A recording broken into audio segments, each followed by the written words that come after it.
میرے ماں باپ کو اللہ نے 5 بیٹوں سے نوازا، لیکن پھر بھی ان کو بیٹی کی خواہش تھی۔ پھر اللہ نے ان پر کرم کیا اور میں پیدا ہو گئی، لیکن میں ساری زندگی اپنے بھائیوں کے ساتھ رہی، ان کے ساتھ کھیلتی تھی، کپڑے بھی ان کے جیسے پہنتی تھی، اس لیے مجھ میں ان جیسی حرکتیں آنا شروع ہو گئیں۔ تھوڑی بڑی ہوئی تو اپنے بھائیوں کے ساتھ آنا جانا کم ہو گیا۔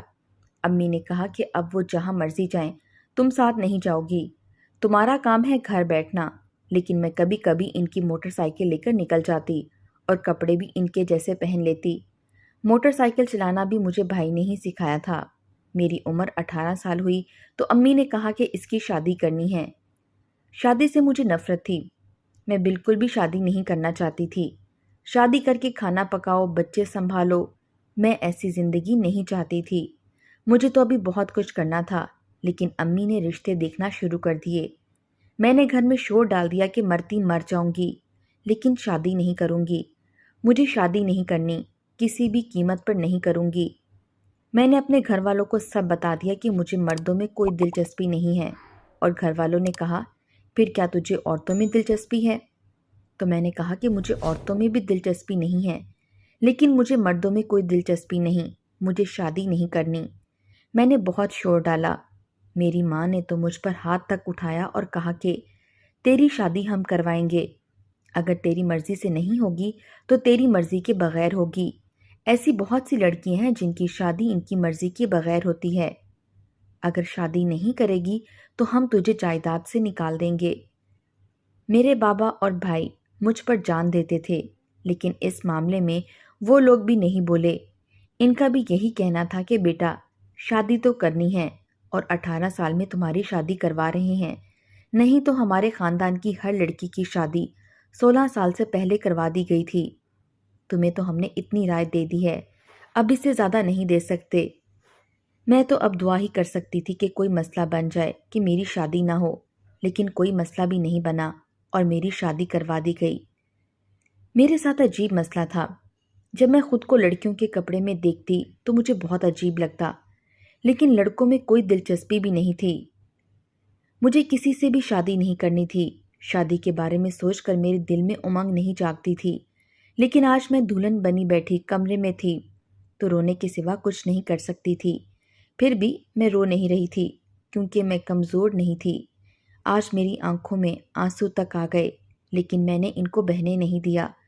تھوڑی دیر کے بعد ساس اور نندے کمرے میں آ گئیں اور کہنے لگیں کہ بیٹی یہ گھر اب تمہارا ہے، تم نے اس کو سنبھالنا ہے۔ اور اس طرح کے لیکچر مجھے اچھی طرح سے یاد ہیں۔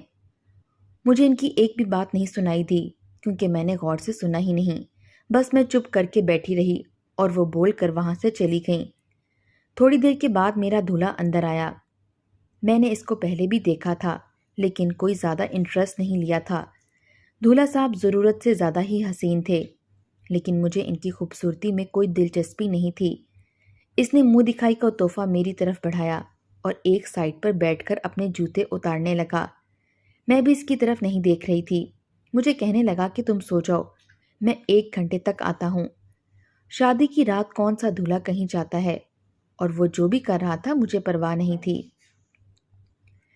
ٹھیک ہے، میں کپڑے وغیرہ بدل کر میک اپ اتار کر سکون سے سو گئی۔ اگلے دن پھر شوہر غائب تھا، مجھے نظر ہی نہیں آیا شام تک۔ شام کو کمرے میں آ کر سائڈ پر صوفے پر سو گیا۔ میں بھی خوش تھی کہ چلو اچھی بات ہے، مجھے ویسے بھی یہی چاہیے تھا۔ گھر والے گھر آئے تو پوچھا بیٹی خوش ہو؟ میں نے کہا آپ نے زبردستی میری شادی کروا دی ہے، خوش کیسے ہو سکتی ہوں؟ انہوں نے سمجھایا اور کہا کہ اس طرح کی حرکتیں یہاں پر مت کرنا، یہ تمہارا اصلی گھر ہے، یہ تمہارا گھر ہے، تمہارا ایک شوہر ہے، اگر اسے تمہاری اس طرح کی لاابالی قسم کی حرکتوں کا پتہ چل گیا تو وہ تمہیں کبھی بھی نہیں بخشے گا، اس کے دل میں گھر نہیں کر پاؤ گی۔ امیر لوگ ہیں، ایک ہی بیٹا ہے ان کا، جو ہے سب کچھ تمہارا ہی ہے، یہ گھر، یہ گاڑیاں، سب کچھ اچھی جگہ تمہارا دیکھ کر ہی ہم نے رشتہ دیا ہے، اب تم سب کچھ برباد نہ کر لینا۔ حیران تو میں اس بات پر تھی کہ چلو میں تو ایسی تھی کیونکہ مجھے بندوں میں دلچسپی نہیں تھی، لیکن میرا شوہر کیوں مجھ سے دور دور بھاگ رہا تھا؟ اس کو کیا مسئلہ تھا؟ میں دیکھنے میں بہت ہی زیادہ خوبصورت تھی، کوئی بھی شخص میری طرف دیکھ کر میرا دیوانہ ہو سکتا تھا۔ پھر میرے شوہر کو کیا مسئلہ تھا؟ وہ تو میری طرف نظر اٹھا کر بھی نہیں دیکھتا تھا۔ اس کی نظر ہمیشہ جھکی ہوئی ہوتی تھی۔ شادی کو 1 ہفتہ ہوا۔ گھر والوں نے شادی کے تحفے کے طور پر مجھے ہنی مون کے ٹکٹ دے دیے اور کہا کہ تم لوگوں کو ہم لوگ ہنزا وادی بھیج رہے ہیں 15 دن کے لیے، تاکہ تم لوگ وہاں پر آرام سے رہو اور ایک دوسرے کو سمجھ سکو۔ میرا بیٹا بھی بڑا شرمیلا ہے۔ اللہ نے ہمیں بہو بھی شرمیلی دے دی ہے۔ میں تو شرمیلی نہیں تھی، لیکن میرا شوہر ہی مجھ سے بات نہیں کر رہا تھا۔ کم سے کم بات تو کر سکتا تھا، لیکن اپنے شوہر کے ساتھ ہنزا وادی میں بالکل بھی نہیں جانا چاہتی تھی۔ لیکن مجھے لگا کہ میری جان تو پھنس گئی ہے، مجھے جانا ہی پڑے گا، اور پتہ نہیں 15 دن کیسے گزریں گے۔ لیکن تب رات کو میرے شوہر نے مجھ سے پہلی دفعہ بات کی۔ اس نے مجھ سے بات کی جیسے میں بڑے سے گورنمنٹ کے آفس میں بیٹھی ہوں اور وہ کوئی کام کروانے آیا ہے۔ کہنے لگا کہ آپ سے ایک ضروری بات کرنی ہے، اگر آپ کو برا نہ لگے۔ دراصل میں ہنی مون پر نہیں جانا چاہتا ہوں، میرے ابھی بہت سارے کام ہیں، ہم پھر کبھی چلے جائیں گے۔ میں تو پہلے ہی تیار بیٹھی تھی۔ میں نے کہا اندھا کیا مانگے 2 آنکھیں، میں ابھی بہت تھکی ہوئی ہوں، شادی نے مجھے بہت تھکا دیا ہے، لیکن اپنی امی ابو سے آپ کو یہ بات خود کرنی ہوگی، کیونکہ اگر ان کو پتہ چلا کہ میں نے انکار کیا ہے تو وہ غصہ ہوں گے۔ میرے شوہر نے کہا کہ میں سارے معاملات سنبھال لوں گا، بس آپ مجھے یہ بتائیں کہ آپ کو نہ جانے سے کوئی مسئلہ تو نہیں ہے۔ میں نے کہا کہ مجھے کوئی مسئلہ نہیں ہے۔ اس نے کہا کہ بعد میں آپ مجھے اس بات پر طعنہ تو نہیں دیں گی کہ تم نے مجھے ہنی مون بھی نہیں کروایا تھا؟ تو میں نے کہا نہیں، میں بالکل آپ کو اس بات پر طعنہ نہیں دوں گی، آپ کی بڑی مہربانی ہوگی، مجھے ہنی مون پر نہیں جانا۔ ویسے عجیب زندگی تھی ہم دونوں میاں بیوی کی۔ ہماری شادی کو 2 ہفتے ہونے والے تھے، لیکن ابھی تک ہم ایسے رہتے تھے جیسے 2 اجنبی ایک کمرے میں رہ رہے ہوں۔ شادی کے بعد دولہا دلہن کی کچھ دعوتیں وغیرہ ہوتی ہیں۔ دعوتوں پر میرا شوہر بھی جانے سے انکار کر دیتا اور میں بھی کوئی بہانہ کر دیتی۔ جس طرح میں اپنے شوہر سے دور بھاگ رہی تھی، اسی طرح میرا شوہر بھی مجھ سے دور بھاگ رہا تھا، اور یہ بات کافی عجیب تھی۔ یہاں تک کہ گھر والوں نے بھی باتیں کرنا شروع کر دیں، اور میری ساس بھی سرے عام کہنے لگی۔ میرا بیٹا تو تھا ہی شرمیلا، کسی کے ساتھ زیادہ اٹھتا بیٹھتا نہیں تھا، آدم بیزار تھا۔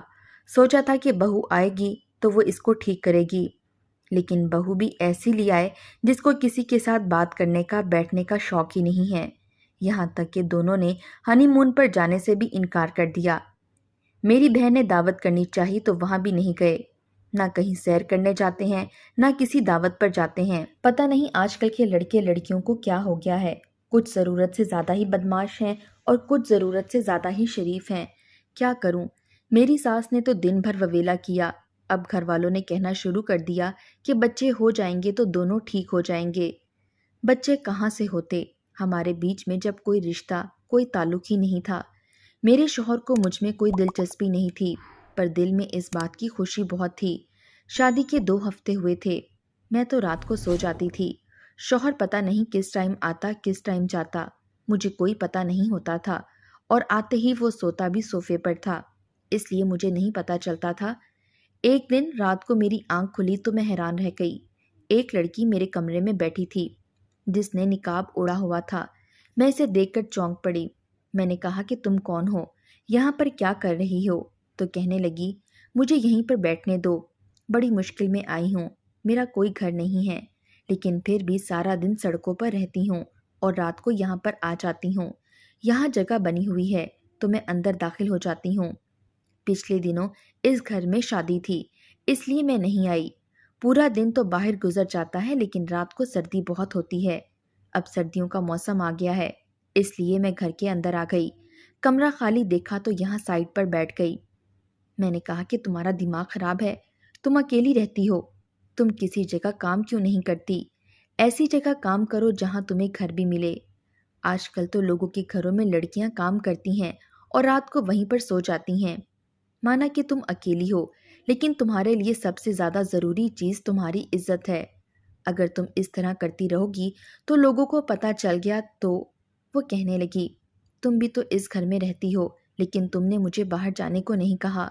تو میں نے کہا کہ میں تمہیں نہیں کہوں گی، کیونکہ میں ایک لڑکی ہوں، میں تمہارا درد سمجھتی ہوں، میں نے اتنا کہا تو وہ رونے لگی کہ میرا درد تو کوئی نہیں سمجھتا۔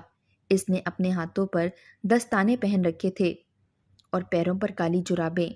میں نے کہا تم تو اتنی اچھی لڑکی لگتی ہو، کیا تم پڑھی لکھی نہیں ہو؟ کوئی کام ہی کر لو۔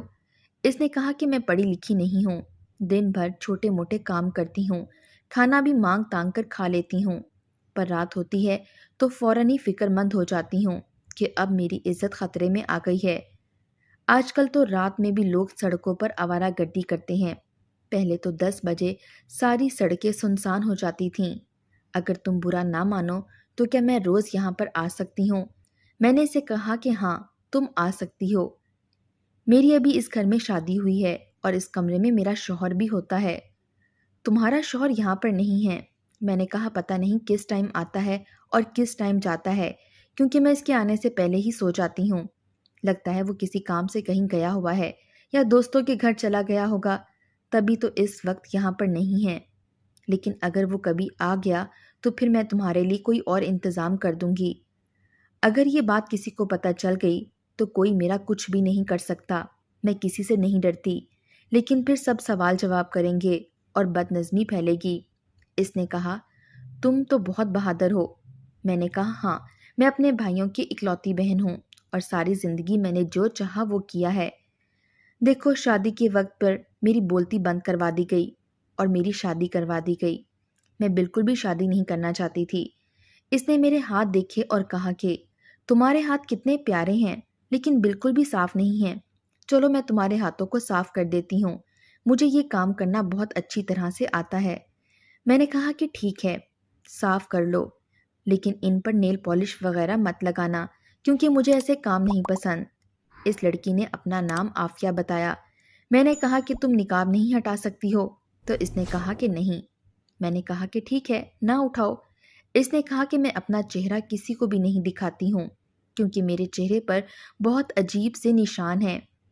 میں بھی ان لوگوں میں سے نہیں تھی جن کے دماغ میں تجسس گھر کر جاتا ہے اور پھر وہ کسی کے پیچھے پڑ جاتے ہیں۔ اگر اس کو نقاب نہیں ہٹانا تھا تو مجھے کوئی مسئلہ نہیں تھا۔ میں نے کہا کہ ٹھیک ہے، جس طرح سے تم پرسکون ہو تم اسی طرح سے رہو۔ وہ اکثر میرے کمرے میں آ جاتی اور مجھے بھی آج کل اس کا انتظار رہتا۔ میری ساس کا بس چلتا تو پورا دن مجھ سے کچن کے کام کرواتی اور شام کو مجھے دلہن بنا کر میرے شوہر کے کمرے میں بھیج دیتی۔ میری ساس کو ہر وقت یہی فکر لگی رہتی تھی کہ ہم دونوں میاں بیوی کیا کر رہے ہیں، کیا ہم ایک دوسرے کے ساتھ بیٹھے ہیں، کیا ہم نے ایک دوسرے کا ہاتھ پکڑا ہے۔ لیکن ان کا اس معاملے میں بولنے کا آخر کیا مقصد تھا؟ عافیہ بہت اچھی لڑکی تھی۔ کبھی کبھار میرا شوہر بیٹھا ہوتا تھا اور میں سوچنے لگتی کہ کب یہاں سے جائے گا، لیکن وہ خود ہی چلا جاتا تھا کہ مجھے کوئی کام ہے، میں بیٹھک میں بیٹھ کر کام کروں گا۔ وہ اپنا لیپ ٹاپ بھی ساتھ لے جاتا۔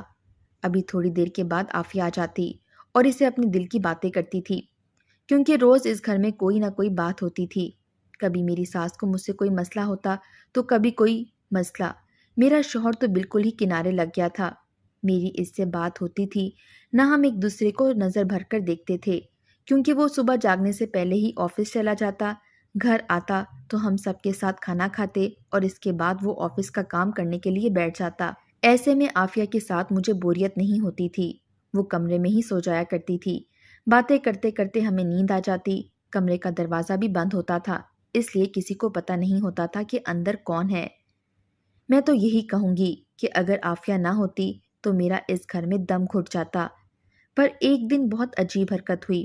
میری ساس نے ایک دن پھر سے مجھے لیکچر دیے۔ میں نے کہا کہ آپ کے بیٹے کے پاس ٹائم تو ہوتا نہیں ہے، پورا دن وہ آفس میں کام کرتا رہتا ہے، گھر آتا ہے تب بھی آفس کا کام شروع کر دیتا ہے، ایسے میں کیا کر سکتی ہوں؟ اکیلی تو میں کہیں نہیں جا سکتی اور نہ ہی انجوائے کر سکتی ہوں۔ اگر آپ کہتی ہیں تو میں اکیلی چلی جایا کروں گی۔ میں نے ان کو وہی کہا جو سچ تھا۔ میں نے سارا ملبہ اپنے شوہر پر پھینکنے کی کوشش کی، لیکن میری ساس مجھے دیکھنے لگی اور کہنے لگی کہ بیٹی کس قسم کی باتیں کر رہی ہو؟ کون سا آفس؟ کس آفس کی بات کر رہی ہو؟ کہاں کا آفس؟ میرا بیٹا تو کام ہی نہیں کرتا۔ میں ان کی بات سن کر حیران رہ گئی۔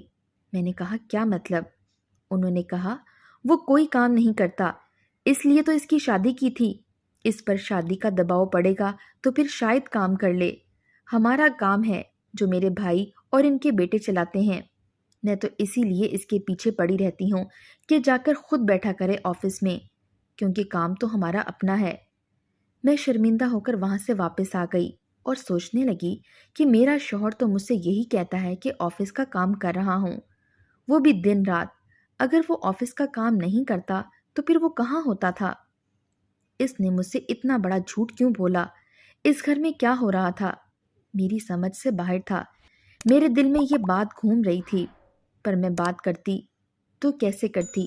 سوچا کہ آج شوہر آئے گا تو اس سے ضرور بات کروں گی، لیکن وہ رات بھر آیا ہی نہیں، اور رات کو دیر سے اچانک ہلچل کی آواز سنی تو فوراً پلٹ کر دیکھا۔